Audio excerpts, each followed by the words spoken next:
শেখ হাসিনা সর্বশেষ কি ভয়ঙ্কর রাজত্ব, ফ্যাসিস্ট রাজত্ব কায়েম করেছে। ফ্যাসিবাদের পতন ঘটেছে, শাসক পালিয়ে গেছে, কিন্তু ব্যবস্থাটা কিন্তু এখনো বদলায় নাই। যে সমাজ রাষ্ট্র আমাদের প্রত্যেক নাগরিকের জন্য সুযোগের সমতা, সাম্য, মানবিক মর্যাদা এবং সামাজিক ন্যায় বিচার প্রতিষ্ঠা করবে, 54 বছরে আমরা সেটা পাই নাই।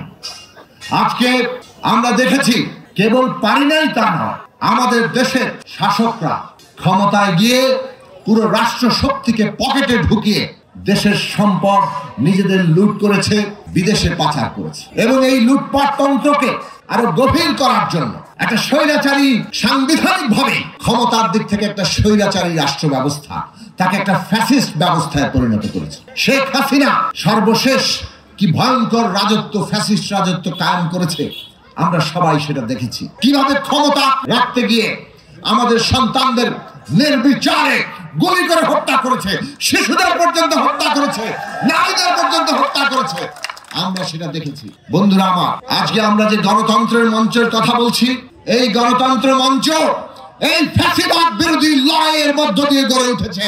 বাংলাদেশে আমরাই প্রথম যারা এই বিদ্যমান রাষ্ট্র ব্যবস্থা, এটা যে স্বৈরাচারী ফ্যাসিবাদী রূপ নিয়েছে, একে বদলে গণতান্ত্রিক না করলে বাংলার মানুষের অধিকার প্রতিষ্ঠা হবে না। আমরা স্পষ্ট করে বলেছি। সব মশার বিরুদ্ধে সুরক্ষা দিতে এলো বসুন্ধরা এক্সট্রিম অ্যারোসল, মশার বিরুদ্ধে এক্সট্রিম সুরক্ষা। আমরা 14 দফা কর্মসূচি দিয়েছিলাম, তার মধ্যে আছে রাষ্ট্র ব্যবস্থার কিভাবে গণতান্ত্রিক রূপান্তর হবে।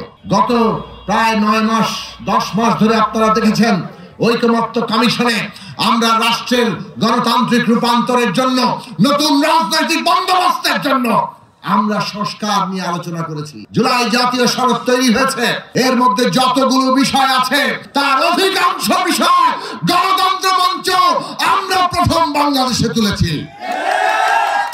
আজকে এটা পরিষ্কার করে বলতে আমাদের কোনো দ্বিধা নেই। আমাদের দলের দিক থেকে প্রতিষ্ঠা লগ্ন থেকে বাংলাদেশের সাংবিধানিক স্বৈরাচারী চরিত্রের বদল ঘটিয়ে গণতান্ত্রিক ব্যবস্থা কায়েমের জন্য আমরা লড়াই করেছি। বন্ধুরা আমার, একটা কথা মনে রাখবেন, ফ্যাসিবাদের পতন ঘটেছে, শাসক পালিয়ে গেছে, কিন্তু ব্যবস্থাটা কিন্তু এখনো বদলায় নাই। এই ব্যবস্থা বদলের সংগ্রাম আছে। আমাদের লড়াই একটা জাতীয় পুনর্গঠনের লড়াই। এই পুনর্গঠন শেষ না হওয়া পর্যন্ত আগামী নির্বাচন, সংবিধান সংস্কার পরিষদ, সেইখানে সংবিধানের বদল এবং বাংলাদেশের প্রত্যেকটি প্রতিষ্ঠান যাকে গণতান্ত্রিক করা হবে, জবাবদিহিমূলক করা হবে, সেইগুলোকে বাস্তবায়ন করতে হবে। এই জাতীয় পুনর্গঠন কালে আমাদের সবাইকে সজাগ থাকতে হবে।